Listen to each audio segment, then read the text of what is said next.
I was cured.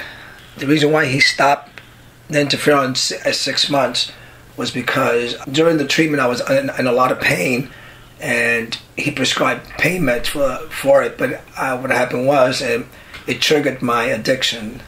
A year later he tested me, and I was still undetectable, and since I've been undetectable. My brother, who acquired Hep C through a blood transfusion in 78, 76, I believe, but he didn't seek treatment.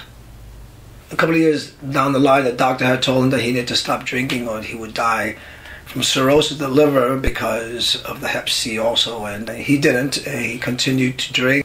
It got to the point, and I believe it was in 2001, 2002, he was throwing up blood, and he stopped. That stopped him from drinking at that point. That woke him up, but he didn't have insurance.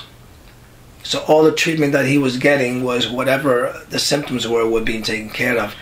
Yeah, he was a loner, so he didn't ask me for any help till I think it was about 2003 or 2004. And I was living in Jersey at the time, and I came back over here to help him, to see what I can do for him with the little knowledge I had. He was in the armed forces. He started seeking treatment at the Veterans Hospital.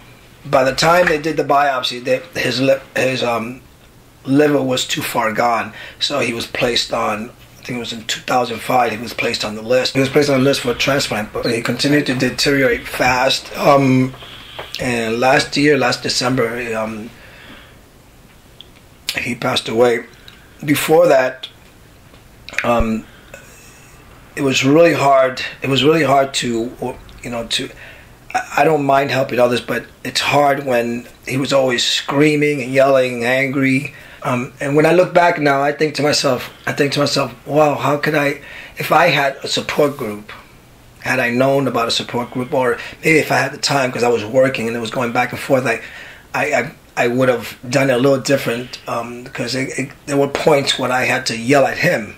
He was sick, and I really didn't have any knowledge that because of the liver, it creates a lot of emotions that the person can't deal with. They kept telling him that he was on the top of the list for a liver transplant, but he had to be stable in order for him to get a liver transplant. And to me, it doesn't make any sense. When I was doing the interferon treatment, I remember I was angry a lot. In me dealing with my brother, I see that what's really important is for people to understand, or that it really has nothing to do with them, whatever the person is going through. Though it's hard to deal with, but I get to be more compassionate and understanding.